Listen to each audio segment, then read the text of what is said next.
Yeah. I think we're on. Okay. Hi everyone, this is Puya.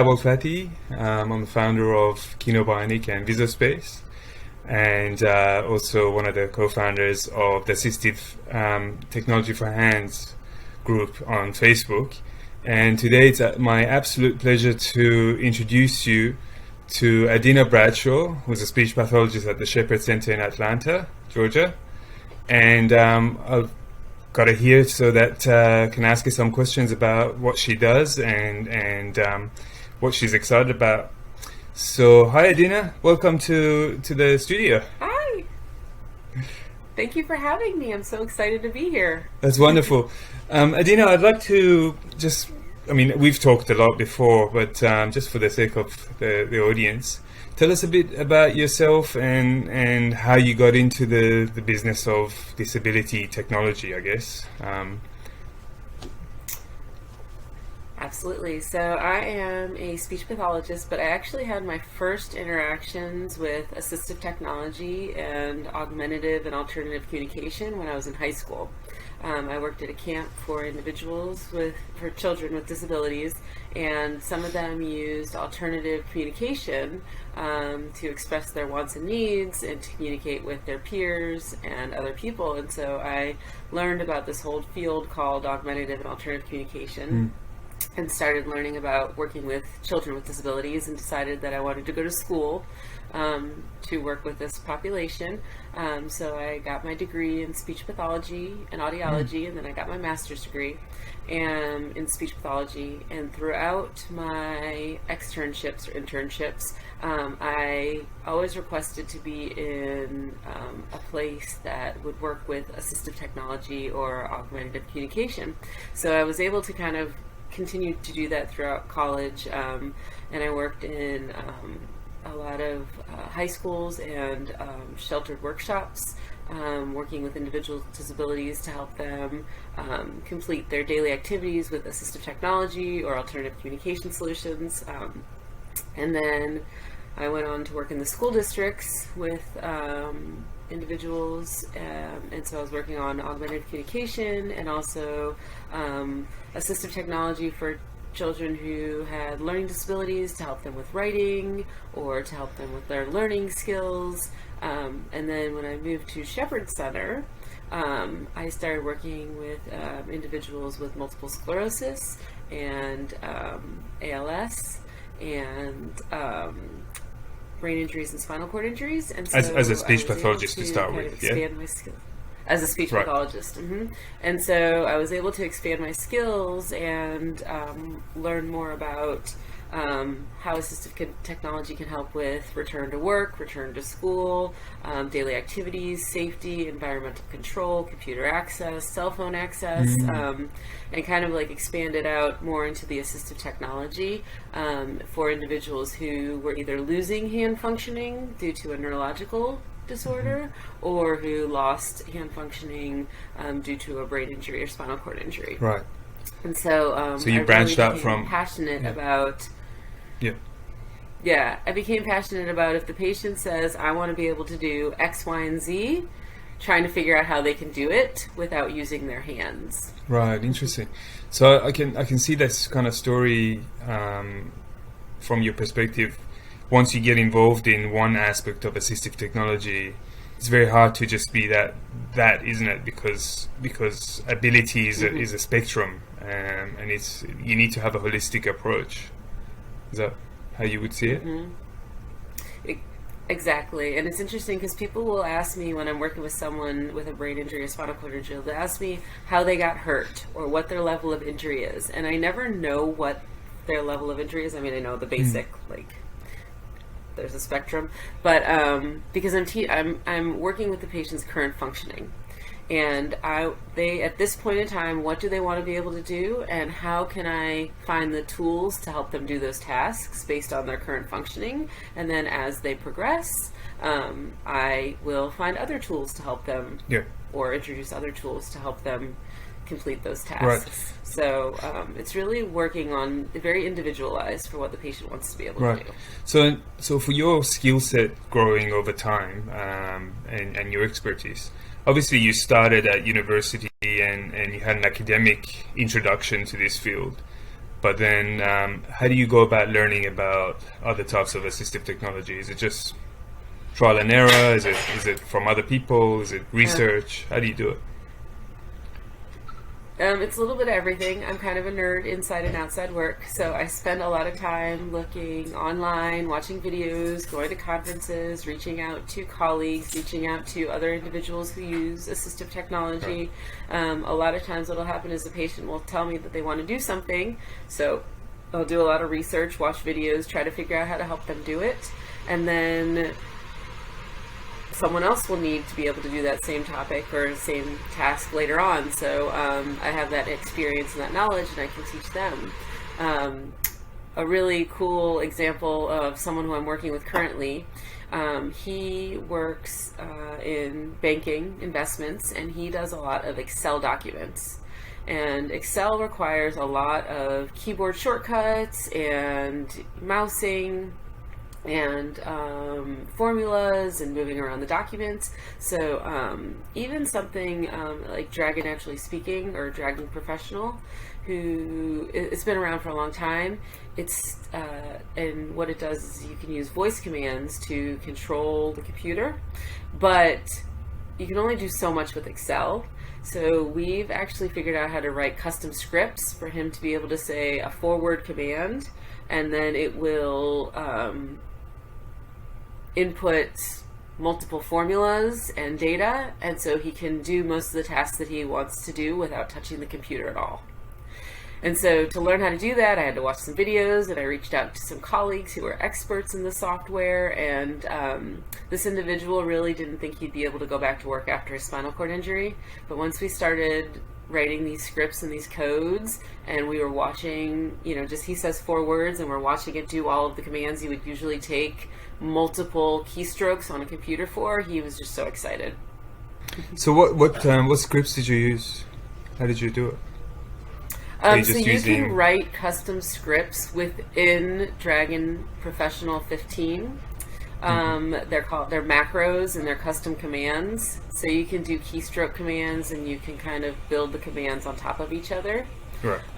So it does take a little practice, trial and error, and like some learning on my part prior to doing it with him, so we wouldn't be frustrated in the session. But essentially, he tells me I want to be able to hit Alt H F C and then M and the right arrow and all these little things, and so we program those in, and all he says is 4 words, and it will do all those commands. So for the audience who might not know, Dragon is the state-of-the-art voice-to-text program, right? It's been around for 20 years, I think. Correct, 20 plus years. Yeah. It's a voice command. So essentially, there are thousands of commands built in already, and with those thousands of commands, you can click, you can dictate, you can edit your dictation, you can move around your computer, navigate, open windows, open files, close files. All of these commands are built in, but there are some limitations within certain programs. And so it's powerful enough to be able to create these custom commands for within the program. Right. And so this is for people who don't have any hand function, so they can't use a computer and a mouse, but they can still speak. Correct. For people who don't have speech, who are highly disabled, what solutions have you seen and do you think are effective? So eye gaze access has come a long way since it first was introduced.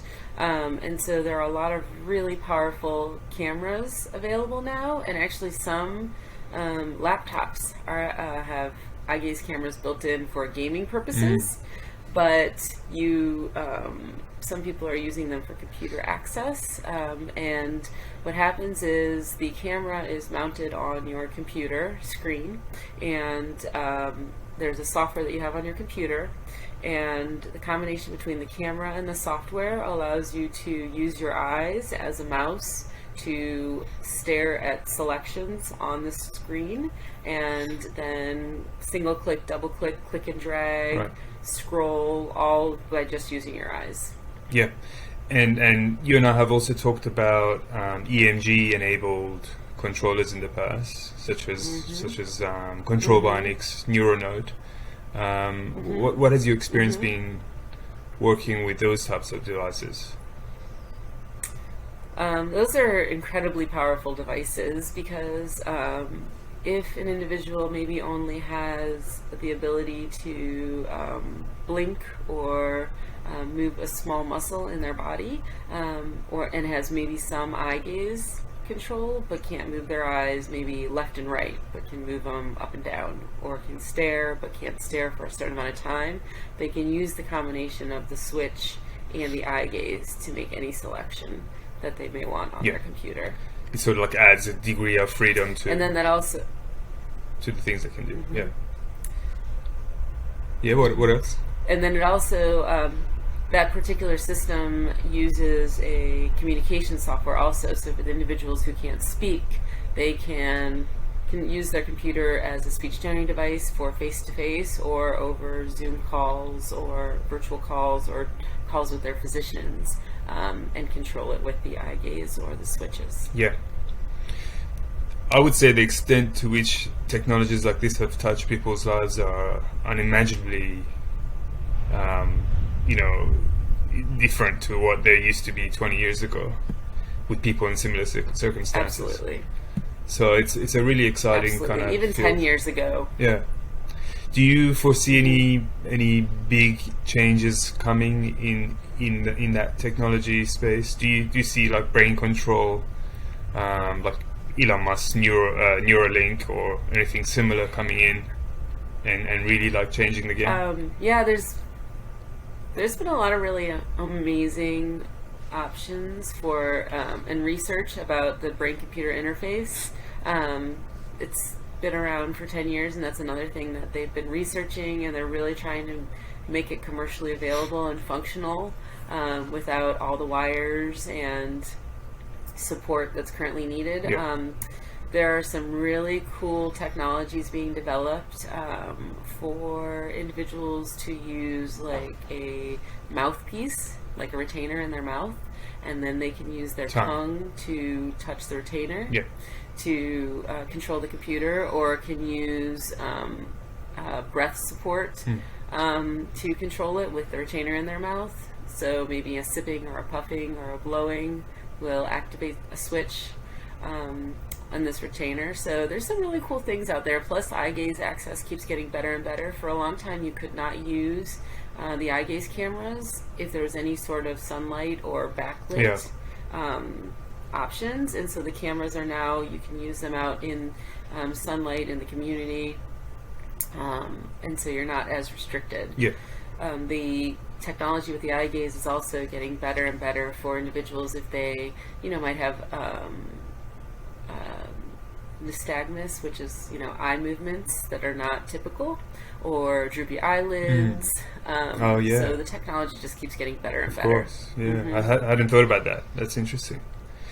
And as technology gets better, the opportunities grow in the types of applications that we could deploy. So, as you know, my focus has been on the hand and hand function for 20 years. And this group that we're running on Facebook is about assistive technology for hands. Not to put that on top of everything, but I would like to know from your perspective, since you're so broad in your work, where do you think hand function sits within the spectrum of ability, and where do you think how important are the ADLs that are affected by hand activities of daily living that are affected by hand function? Just some perspective from you. It's pretty important. For ADLs, basic ADLs like brushing your teeth, washing, brushing your hair, being able to shower yourself, being able to squeeze, a shampoo bottle, being able to... All the mundane stuff, right? That we take for granted. Yes, scratch your own nose, take care of your own hygiene, going to the restroom. Yeah. There are a lot of activities that are really affected by hand functioning. So many of my patients, with brain injuries and spinal cord injuries, they want to be able to use their hands just for those daily activities that we take for granted. Being able to push a piece of hair out of our, our face, or scratch our nose, or brush their own teeth, or put on their own makeup, or blow dry their own hair, or even, and a lot of them, it's controlling the TV, being able to press the button on the remote control for the television, turn on and off a light. Those activities, work related tasks, being able to write a letter, sign your name, paint with your child, or paint, type on the computer to do your work. So many of those activities are affected by interesting, because a lack of hand function. Even some of those things can be automated using voice control, like switching on TVs and lights, right? And that's always getting better. But it's the spontaneous things that hands are versatile tools that we have as humans, and allows us to do creative stuff and solve problems in creative ways. If the switch is not exactly in the right spot, or if that switch isn't particularly IoT enabled, then you have to use your hand and so on. That's what I think is. And most people, it can be automated, but most people don't know how to make it automated. Yeah. It's amazing how many people, even with the voice activated speakers and the commercials, and you hear it online, how many people don't understand how they work and how to put them together. They might have all the technology in their house already, but they don't know how to automate it that they can use their voice to turn their TV on. Yep, and that can be quite overwhelming. So Adina, and it's also amazing, a lot of people don't have wireless internet, and a lot of these things require Wi-Fi. Yeah. We still have to, and especially in non-industrialized countries, that can be quite a challenge. Adina, why do you think there's adequate technology to deal with hand function out there? And if not, why do you think that is? I do think there is adequate technology, but again, I think the problem is educating people about it. And educating about how to use it, and when to use it, and how to make it most efficient. And then not only that, but how to get it funded. Insurance does not, in the United States, insurance doesn't cover this type of technology, because they don't deem it medically necessary. Even though it's necessary for daily activities and for safety and independence and mental health to be able to do these things, they do not deem it medically necessary. And so it can be expensive. Some of the software and hardware, to get something set up can cost several $100s, and some people don't have those several $100s because they're having to pay for other medical expenses or their basic bills and necessities. And some people, they'll say, even with hand functioning, it could just be like their fingertips are numb, so they can't feel something. They don't know that there's something out there that can maybe help them figure out how to do those tasks when their fingers are numb. Right.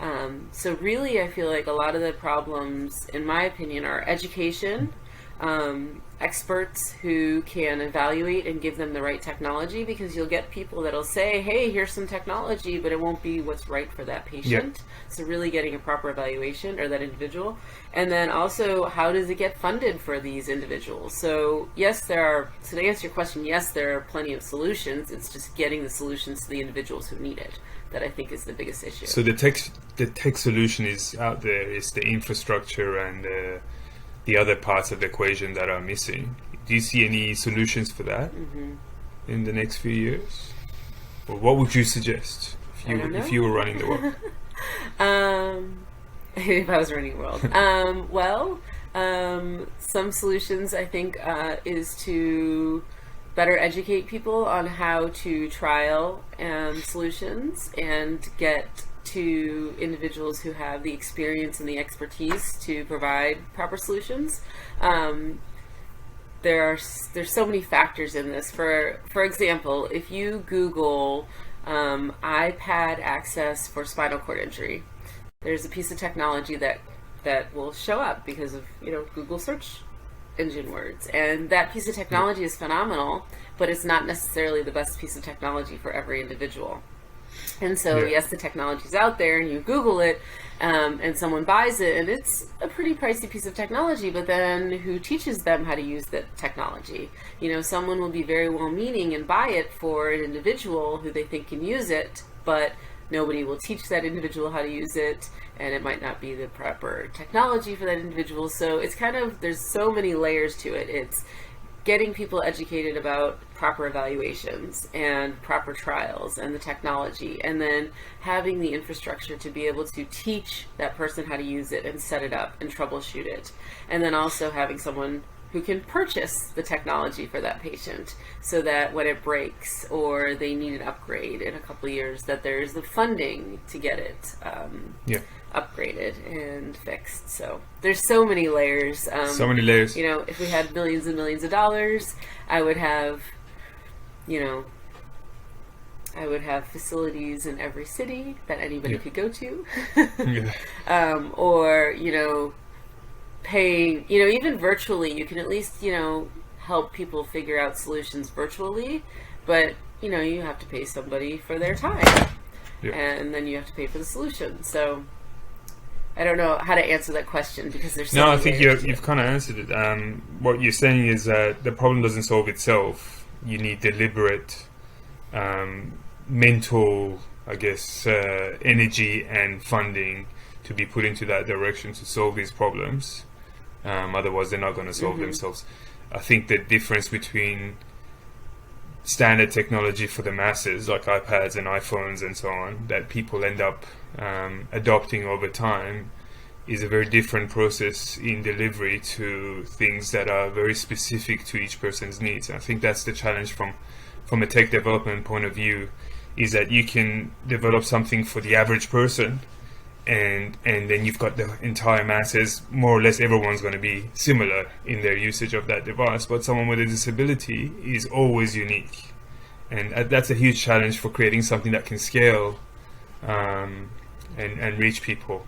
Would you agree with that statement, or do you have a different perspective? And the problem with being able to No, I completely agree with it. And the problem with exactly what you said is because you are creating it for such a specific population, you're not mass producing it, which means that it costs more money to produce it. Yeah. And it costs more money for research and development. And that cost gets built into the final product, which then gets passed on to the individual, and then the individual doesn't have the funding to pay for it. So it's like cyclical. Yeah. It's a very deep problem, and I don't have a solution either. It's always interesting to hear from experts in the field.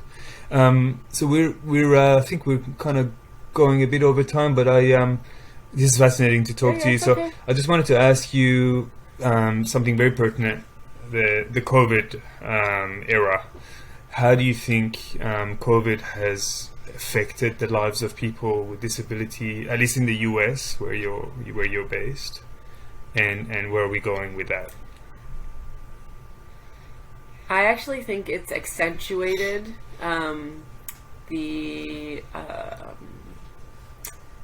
the need for assistive technology solutions and for better accessibility solutions in the ICT space, the information communication technology space, because if websites and software are not accessible, or digital content is not accessible to individuals with hand functioning, like PDFs are very difficult to type into with alternative computer access. PDFs are also very difficult for individuals to use with hearing impairment or vision impairment, because individuals with vision impairment, the PDFs are not, a lot of times screen readers can't read them. Yes. And a lot of times websites aren't aren't coded properly for alternative access or screen readers.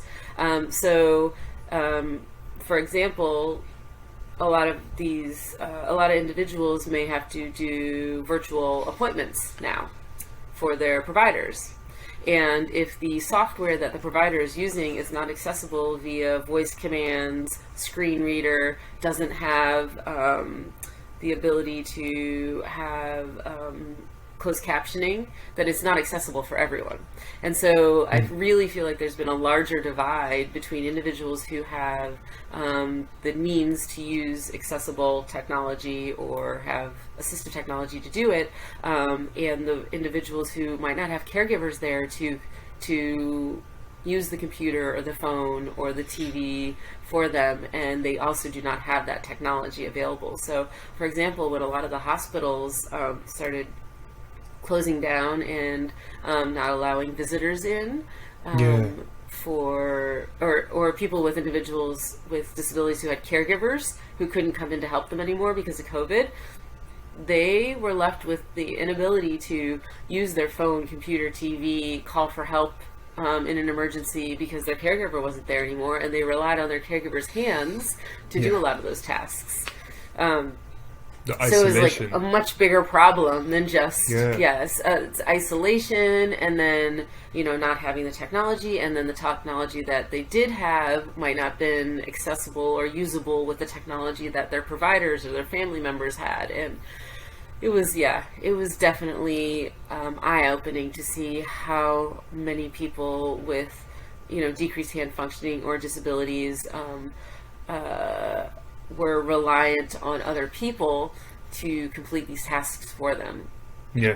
And how many softwares and digital documents and other ICT were not accessible for individuals with disabilities. So what you're saying is that it's like a double negative. You have both an increased prevalence of electronic kind of communication, and so there's a higher need for people with disability to be resourceful and use things that they need help with. At the same time, the help is decreased, so that sense of that gap is going to increase and create a sense of isolation, and undoubtedly that's going to lead to mental health issues and other secondary kind of health issues that will pop up. It's heartbreaking. Yeah. Do you see this improving with the I guess the improving sort of situation in the US and vaccinations? Absolutely. Well, yes, vaccinations, I do see it improving, but I also see that because of this, more people are recognizing the need to make technology more accessible and to provide more accessible solutions for everybody. So I think it's kind of put a little spotlight on the need for everyone to make sure that all of their content is accessible, and to make sure that individuals have the ability to access assistive technology and accessible solutions. And then hopefully with the vaccines, more people can get out and have access to more of this. Great. We're just about out of time, but I wanted to close up. Thank you for that. Actually, that's very, very insightful. I wanted to ask you what you wish for the future of assistive technology. We kind of touched on that by asking you if you would run the world, but you can tell us whatever you think. And also had a question from the group that I wanted to pass on to you, and you could answer that as well at the same time. Somebody asked, what's a major breakthrough that you've seen and think has helped people with disability, and what's your favorite recovery story? So 3 things. 3 things. Okay, so a major breakthrough, I think smart speakers and smart technology has really changed how people access their environment and complete tasks, daily activities. And there are several companies now working on technology to allow individuals who might have impairments in their speech to use those smart speakers and Right. speech recognition software. And so I think that's a really cool breakthrough that's happening, because it will again allow more individuals to use the technology. There's so many breakthroughs: the brain-computer interface, eye gaze, Exciting times. better nanotechnology. 3D printing has been a huge breakthrough for individuals because you can really customize so many things for the individuals to be able to press buttons or hit switches, or gaming. Adapted gaming has been a huge breakthrough. We didn't even get to that. That's been for lack of a, not to be a pun, but a game changer for some of my individuals with spinal cord injuries, brain injuries with decreased hand functioning. Adapted gaming has been amazing, especially through COVID, because that's how they were able to socialize and have leisure activities. We didn't even get to that part of it. Yes. So there's been so many incredible breakthroughs that I'm excited about. I'm excited to see where it goes. What I would wish for is for more individuals to have access to experts and the correct technology, so that they don't get frustrated through the evaluation process, or they don't have to waste money to try to get the technology to do what they want to do, even if it's just a simple task like reading the Bible or listening to music or turning on the TV or playing video games. The technology is out there. What I would wish is for there to be funding for them to get the technology and to get proper evaluations and proper trials of the technology, so that they can find what works for them. We just have to clone you, And what was the and third everyone should have access to you. Yeah. The third question everyone was can have access to me, yes. yeah, at the time. That's the beauty of the technology. That's true. That's true. I wanted to. The last question was about your favorite person with disability recovery or something along those lines. I have so many great stories. I really am enjoying this patient right now that we're working with Excel, because he really truly did not think he'd be able to go back to work. And he's young, and he had a spinal cord injury, and he's physically able to move around the community, and he's doing so much more, but really returning to work was very important to him. And then I have several individuals who use eye gaze access, who once they've had that eye gaze access, they were able to finish college. They've written books, novels. They are actively engaged in their community and have a social life, and are able to stay connected with family and friends with eye gaze technology. I have so many stories. Over the course of my career, I've just met so many people, and every patient, if they say they want to be able to do this, we can work to try to figure out how to do it. And if they are happy with the tasks that they're able to do based on the solutions that we find, then it's an amazing story, because they're happy about it. Oh, one other really quick, really good story that I have is an individual I just worked with.